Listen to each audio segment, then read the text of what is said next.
Hello friends, I give you a task to restart around 100 servers or upgrade OS. Would you go and log into each server one by one and run upgrade command or run restart command?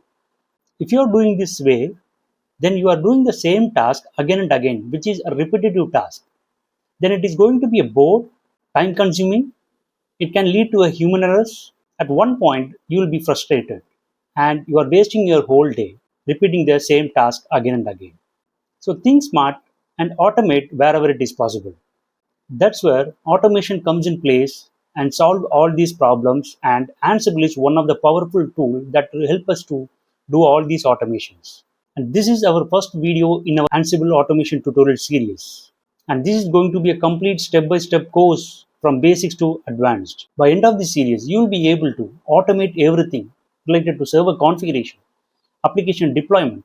Even you can reduce human errors in production environment. And here is a full list of topics that we are going to cover throughout this series. As this is our first video in our Ansible automation series, I will start from basics. So these are the topics I am going to cover in this video. That will include what is automation in IT, what is Ansible, how Ansible works, push versus pull model, Ansible installation on control node, and will create a dedicated automation user with passwordless authentication, and also will enable Sudo access. And here is the deal. At the end of this video, I will give you a task related to this particular topic. If you complete this topic after every video, you will gain a real hands-on skill. If you are new to our channel, we have already uploaded many videos on DevOps and cloud, Git, Docker, Kubernetes, Terraform, OpenStack.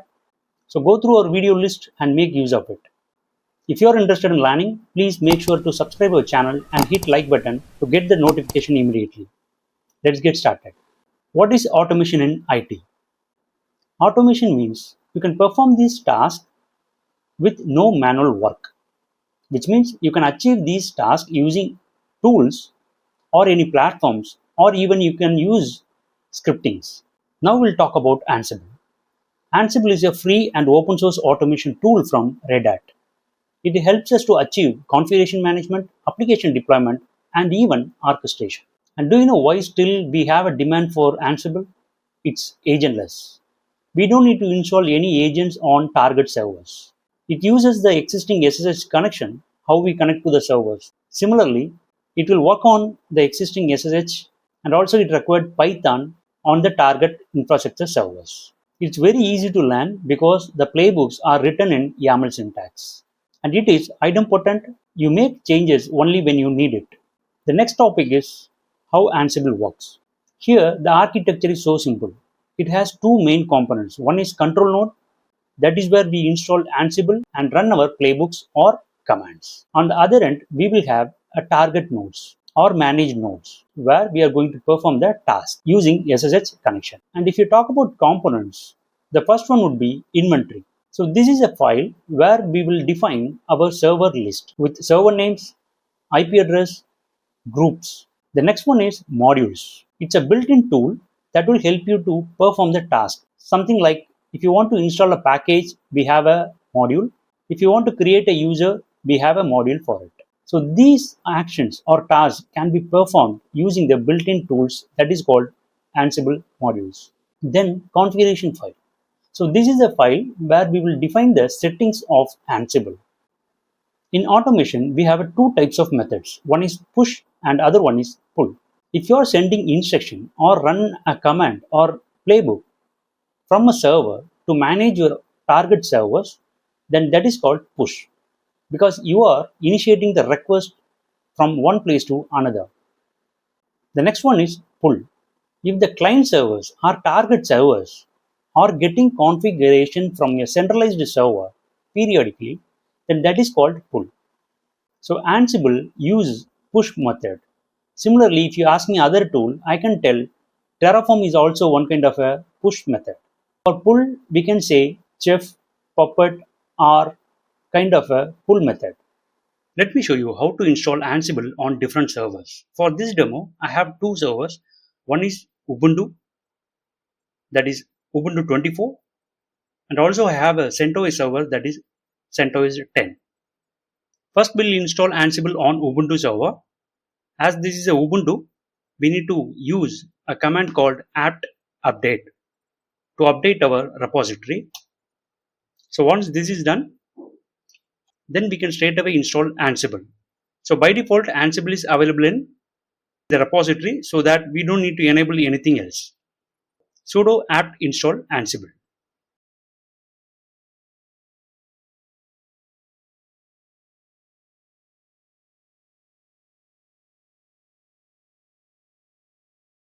So that's it, we have installed the Ansible. Just run Ansible -- version to get the Ansible installed version details. So similarly, we need to follow the same procedure on CentOS server. For CentOS, Red Hat, Fedora, you can use yum command to install Ansible. So I will use yum update.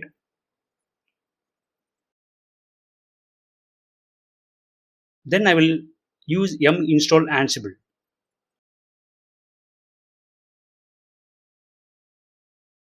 If you didn't find this Ansible package, then we need to enable EPL release. This is the additional repository. This will have Ansible package.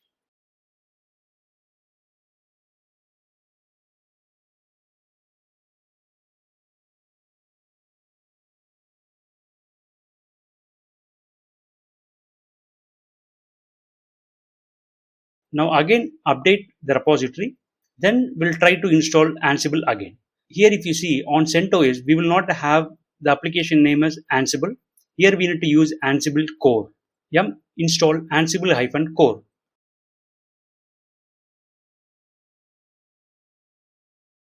Now again I will run the command Ansible version to find out the version details. So from here we can run Ansible command. So I have installed Ansible on Ubuntu as well as CentOS server. Now you can make any of these server as your control node. So I prefer to use Ubuntu as my Ansible control node. Now we need to configure our target servers. Let's assume I have two servers. So this is web app 2 CentOS and this is web app 1 Ubuntu. So these are my two client servers where I'm going to prepare this server for my Ansible automation. So preparing this client server is super easy. We need to create a dedicated user for automation purpose. Here I'm going to create a user called Ansible. Why? Because you cannot export the same user in all your target infrastructures. For an application server, you will have a different users. For database server, you will have a different users. So it would be great if you have a same user for automation purpose. So you do this kind of prerequisites while provisioning the server itself. Even if you didn't do this, later also you can log into each server and do this preparation at least once. Now on the target servers, you need to create a dedicated user for automation purpose. Also we need to enable sudo access for the user. So on this first Ubuntu server, I'm going to create a user called Ansible, user add -m Ansible.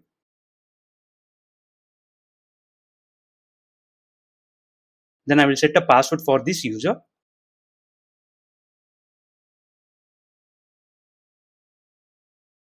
Now the user is created. Now I will provide sudo access to this user. Sudo space vi sudo. Here if you scroll down, you can make an entry for Ansible. You can just duplicate this line, which is already added for root user. Simply copy and paste it and just rename the username to Ansible. And here I will add the parameter called no password, which means whenever I run sudo command, it will not prompt me to enter the password. Here on this all, this particular user has full sudo access to run any command. If you want to limit it with specific set of commands, then you can provide full path of the command. Something like user has been fdisk, so and so. By this way, we can limit the sudo access. But here I would give all. Later, there may be a chance to run different tasks. By the time, you will be limited with sudo access. Better you provide full access to the Ansible user. So we have enabled the sudo access for the particular user called Ansible. Now I will switch user to Ansible, verify the sudo access.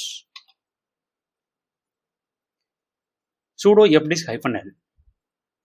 So now this is not asked me to enter the password, which means we have enabled the sudo access with no password. Let me log out from the Ansible user. Now one thing is pending, which is when you try to connect from your control node to the target server using SSH, this will ask you to enter the user password for SSH connection.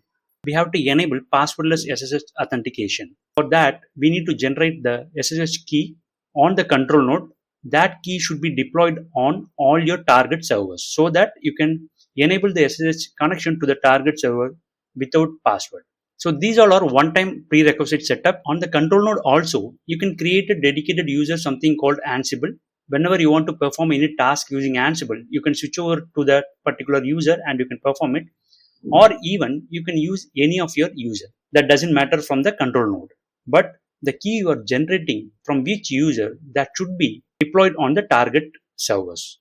So that the connection between your control node and target node will be done through passwordless authentication. So make sure that. So here I will use my existing user, that is Selva. From here I'm going to generate the key. These are basics of SSH. SSH keygen -t RSA. So I'm going to generate the RSA key pair.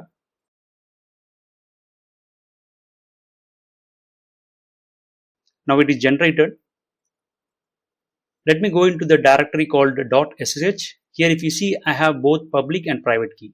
So this is the public key that I need to deploy it on target servers. Either you copy this key and manually create authorized underscore keys on target server and update the key pair. That's up to you. So I have got my IP from the server. Now I will use SSH Ansible at the IP address of my target server. Here if you see, this is a host key verification. So I will just give yes and see here it is asking the password for SSH. For this issue only, we are asking you to enable the passwordless authentication. Alright. Okay, let me cancel this. Okay, let me clear my screen.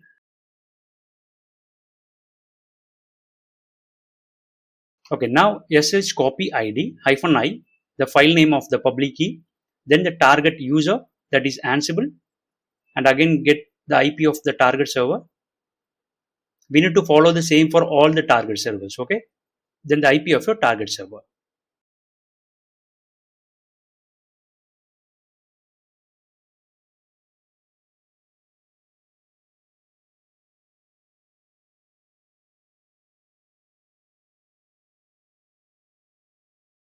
So first time it will ask you to enter the password of your target server. Just provide the password what you have given during the user creation. Now if you see, the key is added. From now, if you try to log in using SSH, it should not ask for the password. Perfect. I'm able to log into the target server using the user called Ansible. So same way on the other target server, that is CentOS, I will create the user Ansible. Then I will set the password.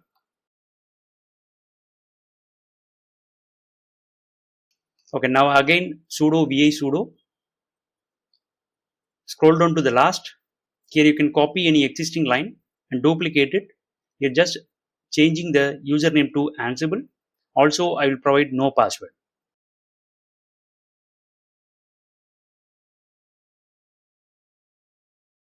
Now switch over to the user Ansible to verify the sudo access is enabled or not.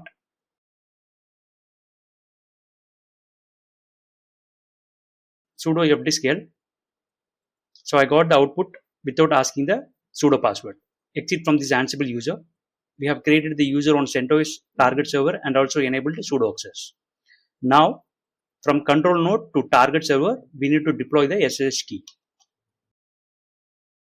Here again, I will use SSH copy ID to deploy my key to the target server. Ansible at the IP of my CentOS target server. 56.22. Again provide yes. Then enter the password of the user. That's it. The key is deployed onto your target server. So now you can make a SSH connection from your control node to your target server without entering the SSH password. Perfect. Now I will run sudo fdisk -l from here just to make sure everything is working fine. So this is how we need to set up our environment for Ansible automations. So here I have shown you how to install Ansible on Ubuntu server as well as CentOS server. Here I will run a quick test to make sure my Ansible is able to perform some tasks on target servers. Here I will create a directory called test, and also I will create one inventory file. Here I will update all my list of servers.